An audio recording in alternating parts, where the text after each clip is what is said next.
10 मई को अमरीकी सालिसी में होने वाले सीज फायर के तहत पाकिस्तान और भारत के डीजीएमओस के राब्ते बहाल हुए थे और यह तय हुआ था कि दोनों मुमालिक सरहद पर फौजियों की तादाद में कमी करते हुए हालिया तनाज़े से पहले की पोजीशन पर वापस चले जाएंगे, यानी 22 अप्रैल से पहले की पोजीशन पर वापस चले जाएंगे। अब एक तरफ वज़ीर आज़म मोदी अपनी तकरीरों में पाकिस्तान के खिलाफ नफरत अंगेजी कर रहे हैं, आज भी की। ऑपरेशन सिंदूर के जारी रहने का दावा कर रहे हैं, आज भी किया, जिस पर भारत में ही ये सवाल उठाया जा रहा है कि अगर यह दावा दुरुस्त है कि ऑपरेशन सिंदूर में भारत को कामयाबी मिली है, तो फिर मोदी क्यों ये कह रहे हैं कि ऑपरेशन सिंदूर अब भी जारी है? और नरेंद्र मोदी के दावों के बरक्स भारतीय फौज क्यों ये कह रही है कि मुआहदे के तहत सीज फायर पर अमल दरामद जारी है और फौज हालिया तनाव से पहले की पोजीशन पर वापस जा रही है? दूसरी तरफ आज पाकिस्तान की अस्करी क़यादत ने तस्दीक कर दी है कि पाकिस्तान और भारत सरहद पर फौजियों की तादाद में कमी के अमल को मुकम्मल करने के करीब पहुंच गए हैं। रॉयटर्स को दिए गए इंटरव्यू में पाकिस्तान के chairman joint chiefs of staff committee general Sahir Shamshad Mirza ने कहा कि सरहद पर पाकिस्तान और भारत 22 अप्रैल से पहले की सूरत हाल पर तकरीबन वापस आ चुके हैं, मगर उन्होंने मुस्तकबिल के हवाले से दुनिया को खबरदार किया कि आइंदा तनाज़ा मुतनाज़ इलाके तक महदूद नहीं रहेगा, ये पूरे पाकिस्तान और भारत तक फैल सकता है। We have almost come back to pre-22nd April situation. Okay. When we say that the presence of troops on the borders, it is almost we are approaching that, or we must have approached that by now. In India as well, both sides. Yes, both sides. Okay, it has to be the process. Yes, both sides. Both sides. Previously, we used to be confined to the disputed territory. This time, it has been in the international border. And now in the future even, it will not be restricted to the disputed territory. It would come down to whole of India and whole of Pakistan. So in the absence of no crisis management mechanism, and on the other side having reckless actions, the time window for the international community to intervene would now be very less. And I would say that damage and destruction may take place even before that time window is exploited by the international community. दोनों इतराफ की अफवाज के रवैये और इक़दामात से वाज़ेह हो रहा है कि पाकिस्तान और भारत के दरमियान तनाव में कमी आ रही है, मगर भारत में नरेंद्र मोदी अब भी पाकिस्तान को धमकियां देने और इश्तियाल अंगेजी से बाज नहीं आ रहे हैं और अवाम में मुसलसल ये बयानियां बना रहे हैं कि ऑपरेशन सिंदूर अभी ख़त्म नहीं हुआ। आज वज़ीर आज़म मोदी ने कानपुर में जलसे से खिताब करते हुए फिर कहा कि दुश्मन किसी धोखे में ना रहे, ऑपरेशन सिंदूर अभी ख़त्म नहीं हुआ। किसी धोखे में न रहे, ऑपरेशन सिंदूर अभी खत्म नहीं हुआ है। खुद नरेंद्र मोदी और उनके सारे वुज़रा ये दावा कर रहे हैं कि पाकिस्तान की दरख्वास्त पर भारत सीज फायर के लिए राजी हुआ था, मगर इस दावे को सिर्फ पाकिस्तान ही नहीं बल्कि अमेरिका भी मुसलसल झुटला रहा है और खुद भारतीय अपोजिशन भी इसे तस्लीम नहीं कर रही है। अमेरिकी सदर ट्रंप मुसलसल कह रहे हैं कि उन्होंने पाकिस्तान और भारत के दरमियान सीज फायर करवाया था और यही बात पाकिस्तान भी मान रहा है, मगर भारतीय वज़ीर आज़म इस पर कुछ बोलने को तैयार नहीं है। और अब जब इस बात की भी तस्दीक हो गई है कि ट्रंप इंतजामिया ने पाक भारत सीज फायर को टैरिफ्स केस में अपने हक में अमरीकी अदालत में दलील के तौर पर है, तो इस पर भारतीय अपोजिशन जमात कांग्रेस ने नरेंद्र मोदी की ट्रंप से दोस्ती पर तनकीद करते हुए सवाल उठाया है कि डोनाल्ड ट्रंप ने अब ऑफिशियली अमरीकी अदालत में यह दावा कर दिया है कि ट्रेड डील की वजह से पाकिस्तान और भारत में जंग नहीं हुई। क्या मोदी की दोस्ती ट्रेड ब्लैकमेलिंग के सामने सरेंडर कर रही है? इसी तरह अब जब मोदी हुकूमत ने पाकिस्तान के खिलाफ दुनिया में बयानियां बनाने और भारत के लिए हिमायत हासिल करने के मकसद से हुकूमत और अपोजिशन जमातों के अरकान पर मुश्तमिल 7 वफूद मुख्तलिफ ममालिक में भेजे हुए हैं, तो अमरीका समेत किसी भी अहम मुल्क से भारतीय बयानिए के हक में या पाकिस्तान के खिलाफ कोई काबिल ज़िक्र रद्द-ए-अमल नहीं आया। साथ ही भारतीय सिफारती वफूद ज़्यादातर ममालिक में हैं तो आला तरीन ओहदेदारों से मुलाकात तक नहीं कर पा रहे हैं, ख़ासतौर पर अमरीका में। इस पर कांग्रेस रहनुमा सुप्रिया श्रीनाथ ने तनकीद करते हुए कहा है कि भारत के इन 7 सिफारती वफूद ने अंडर सेक्रेटरी साबिक अरकान के अलावा किससे मुलाकात की है?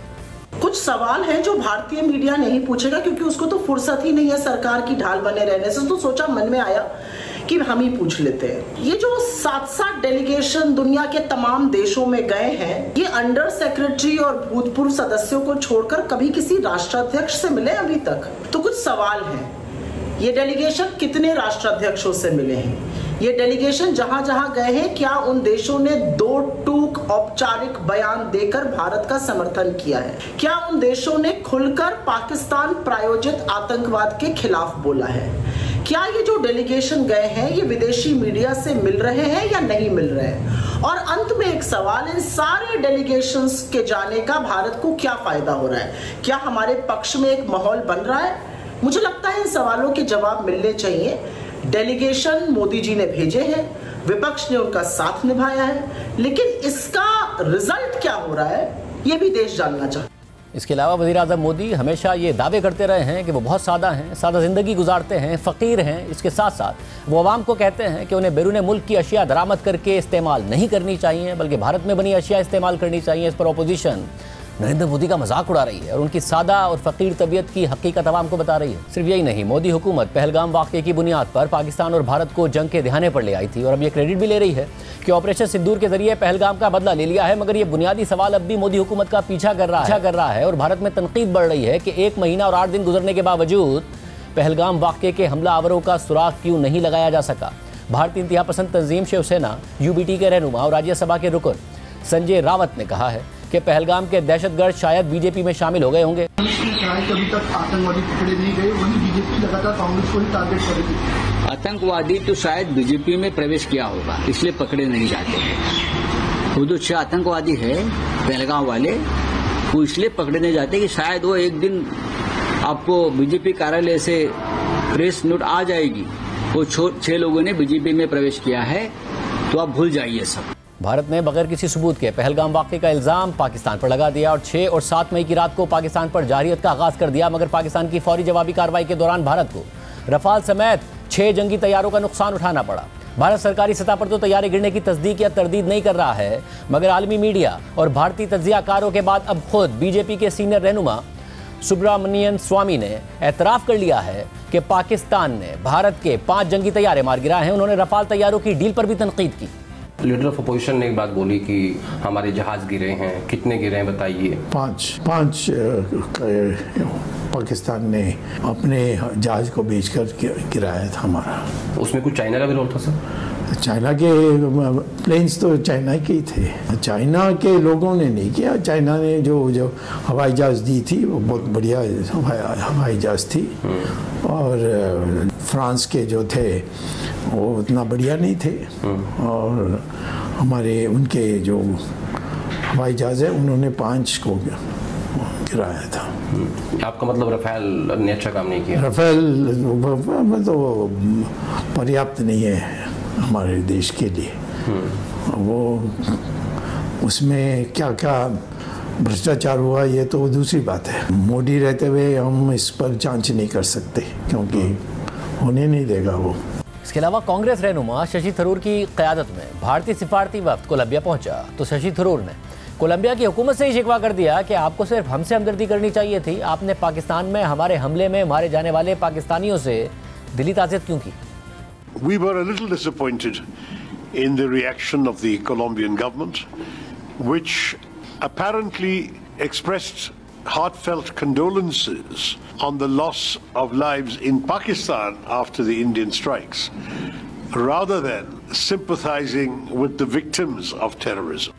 और अब पाकिस्तान का वफ्द दुनिया को बताने के लिए रवाना हो रहा है। बिलावल भुट्टो ज़रदारी क़यादत करेंगे। उस वफ्द में मौजूद होंगी नायब सदर पीपल्स पार्टी, साबिक सफ़ीर बराए अमेरिका और पाकिस्तान के सिफारती वफ्द की रुकन श्री रहमान साहब।